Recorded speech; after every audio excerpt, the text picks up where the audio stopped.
बंदूक यहाँ, बुकरों से भी क्या मजाल की जाए निशाना चूक यहाँ। ठोक देंगे कट्टा का पार में, आइए ना हमरा बिहार में, आइए ना हमरा बिहार में। 1969 में लालू यादव को समाजवादी युवा सभा और यूथ विंग ऑफ संयुक्त सोशलिस्ट पार्टी का 3 जॉइंट सेक्रेटरी में से एक सेक्रेटरी बना दिया जाता है। बाकी के 2 सेक्रेटरी अपर कास्ट के लीडर सुरेंद्र अकेला और शिवनंदन तिवारी होते हैं। और इस पॉइंट पे बिहार के पॉलिटिक्स के अंदर लोअर कास्ट की एंट्री हो चुकी थी।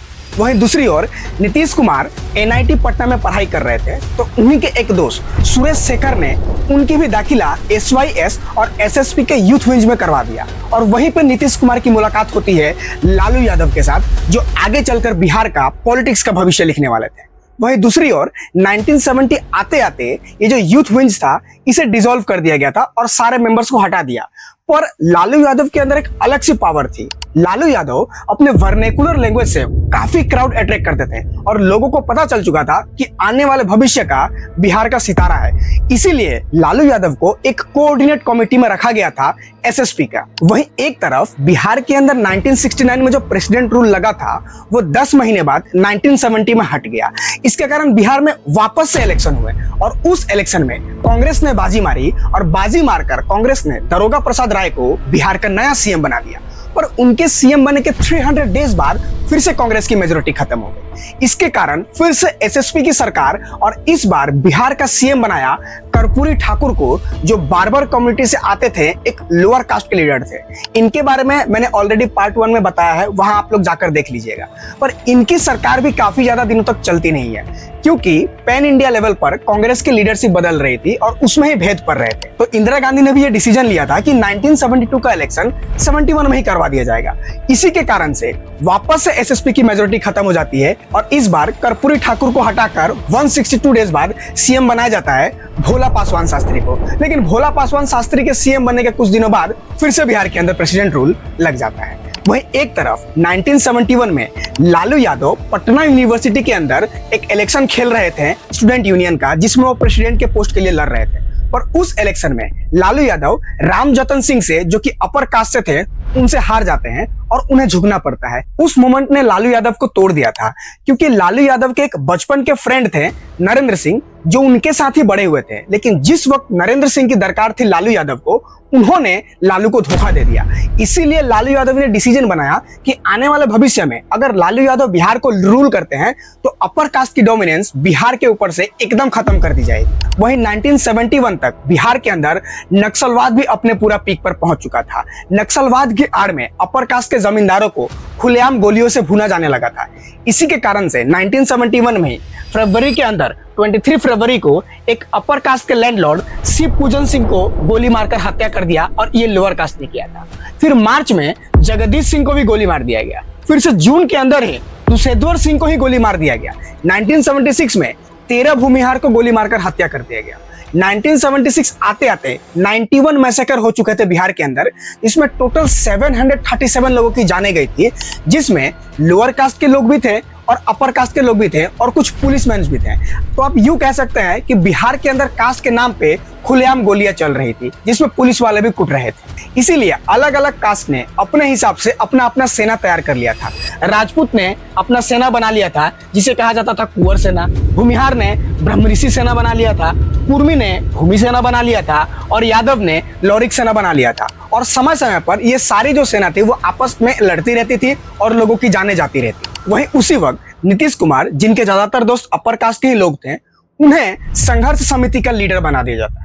इसके कारण जो एनआईटी पटना के सिविल इंजीनियरिंग डिपार्टमेंट के एचओडी, जिनका नाम महतो था, उन्होंने एक केस में फंस गए थे पेपर लीकेज स्कैम में और नीतीश कुमार के ऋण में उन्हें रिजाइन करना पड़ा था। इसके कारण नीतीश कुमार की काफी ज्यादा वाहवाही हुई थी और लोगों को समझ में आ चुका था कि आने वाले भविष्य में नीतीश कुमार भी एक बड़ा लीडर बन सकते हैं। उसी वक्त नीतीश कुमार पटना यूनिवर्सिटी के हॉस्टल में रहा करते थे, तो उनके ही लीडरशिप में BAMSU, जो कि एक स्टूडेंट यूनियन था, उस वक्त जो हॉस्टल की टॉयलेट्स की फैसिलिटी थी काफी खराब थी, खाना अच्छा नहीं मिलता था और बसेस की भी फैसिलिटी बहुत खराब थी। इसके कारण नीतीश के ही लीडरशिप में स्टूडेंट ने इसको भी जीत लिया और इस वक्त तक नीतीश कुमार का ब्रांड इमेज काफी बड़ा हो चुका था और लोगों को लगने लगा था कि बिहार का सितारा आ चुका है। तब तक 1973 के अंदर लालू प्रसाद यादव फिर से पटना यूनिवर्सिटी के लिए प्रेसिडेंट के लिए इलेक्शन खेलते हैं और इस बार एबीवीपी यानी अखिल भारतीय विद्यार्थी परिषद और वहां के एसएसपी मिलकर कोalition गवर्नमेंट बनाकर इस बार पटना यूनिवर्सिटी के अंदर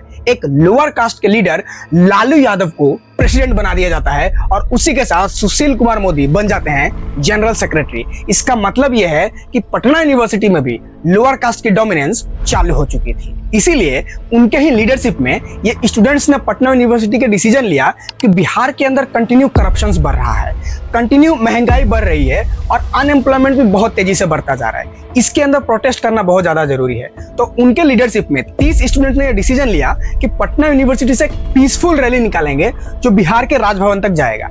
रैली तो निकलती है पर 30 स्टूडेंट शुरुआत में थे, जैसे जैसे वो रैली आगे बढ़ती है हजारों स्टूडेंट्स की भीड़ हो जाती है। इसी के कारण से वो पीसफुल रैली एक वायलेंट प्रोटेस्ट में बदल जाता है और उसी वक्त बिहार के अंदर कांग्रेस की सरकार थी और बिहार के सीएम थे अब्दुल गफूर। उसी वक्त उनके ही ऋण में स्टूडेंट्स के ऊपर लाठीचार्ज कर दिया जाता है। इनफैक्ट उसमें गोलियां तक चलती है। इसके कारण स्टूडेंट्स के अंदर और ज्यादा आक्रोश देखने को मिलता है। इसीलिए स्टूडेंट्स ने इनवाइट करते हैं जयप्रकाश नारायण को। जयप्रकाश नारायण इस इनविटेशन को एक्सेप्ट करते हैं और पटना के गांधी मैदान में आकर भाषण देते हैं और स्टूडेंट से ये अपील करते हैं कि वो भी इस रैली में जुड़ेंगे, पर उनका एक रिक्वेस्ट है कि ये वायलेंट ना हो, पीसफुली हो। फाइनली ये मूवमेंट स्टार्ट होता है जिसका नाम दिया गया था जेपी मूवमेंट। ये मूवमेंट इक्वल स्टेटस, जो लोअर कास्ट और अपर कास्ट के थे उन्हें बराबर स्टेटस मिले और हर जगह उनको इक्वालिटी मिले। और जेपी नारायण ज्यादातर लोअर कास्ट के फेवर में बात करते थे। इसीलिए जो अपर कास्ट के लीडर थे जैसे जगदीश शर्मा हुए या फिर नरेंद्र सिंह हुए, उन्होंने इस जेपी मूवमेंट को छोड़ दिया था। ये जेपी मूवमेंट काफी जोर शोर से चल रहा था, पर दूसरी ओर वहीं पे इंदिरा गांधी के अगेंस्ट में इलाहाबाद हाई कोर्ट वर्डिक्ट दे देता है। इसके प्रेशर में आकर इंदिरा गांधी पूरे ऑल ओवर इंडिया के अंदर इमरजेंसी डिक्लेयर कर देती है और उसी वक्त बिहार का सीएम चेंज कर होते हैं जगन्नाथ मिश्रा। फाइनली बिहार के अंदर MISA यानी maintenance of internal security act के तहत जिन लीडर्स ने भी जेपी मूवमेंट में सपोर्ट किया था उन सारे को पकड़ कर जेल में डाला जाने लगा। इसी के कारण से जेपी नारायण हुए, लालू यादव हुए, नीतीश कुमार हुए, बहुत बड़े लीडर्स को डायरेक्टली जेल में डाल दिया। उसी पॉइंट पे लालू यादव की एक बेटी जन्म होती है और ये जो मीसा था, इसी मीसा एक्ट के तहत उनका बेटी का नाम मीसा भारती रखा गया था। 1977 में पूरे ऑल ओवर इंडिया से इमरजेंसी तो हटाया जाता है, पर इसके 1 या 2 दिन बाद ही बिहार के अंदर फिर से प्रेसिडेंट रूल लग जाता है। प्रेसिडेंट रूल 2 महीना तक चलता है और 2 महीने के बाद बिहार में फिर से इलेक्शन होते हैं। इस इलेक्शन में इस बार कांग्रेस पूरी तरीके से हार जाता है और जनता पार्टी पावर में आ जाती है, जिसको लीड कर रहे थे जयप्रकाश नारायण। और इसी मूवमेंट पे दोबारा से कर्पूरी ठाकुर को, जो कि एसएसपी के लीडर थे, जनता पार्टी के सपोर्ट से इन्हें बिहार का दोबारा सीएम बना दिया जाता है। वहीं दूसरी ओर जयप्रकाश नारायण ने लालू यादव के कैपेसिटी को नजर में रखते हुए उन्हें छपरा से टिकट दे देते हैं और वो लड़ते हैं रामशेखर प्रसाद सिंह, जो कि कांग्रेस के कैंडिडेट थे, उसके अगेंस्ट में। और लालू यादव कैंडिडेट को हराकर खुद जीत जाते हैं और बिहार के अंदर पॉलिटिक्स में एंट्री होती है as an MP। But wait, Nitish Kumar की पॉलिटिकल एंट्री कब हुई? बिहार के भागलपुर में हिंदू मुस्लिम का दंगा इतना बड़ा क्यों हो गया? लाल कृष्ण आडवाणी की रथ यात्रा को बिहार में ही क्यों रोका गया और किस तरीके से लालू यादव बिहार के सीएम बने? इन सारे कॉन्सेप्ट को हम आने वाले वीडियो में डिस्कवर करेंगे। Thank you so much.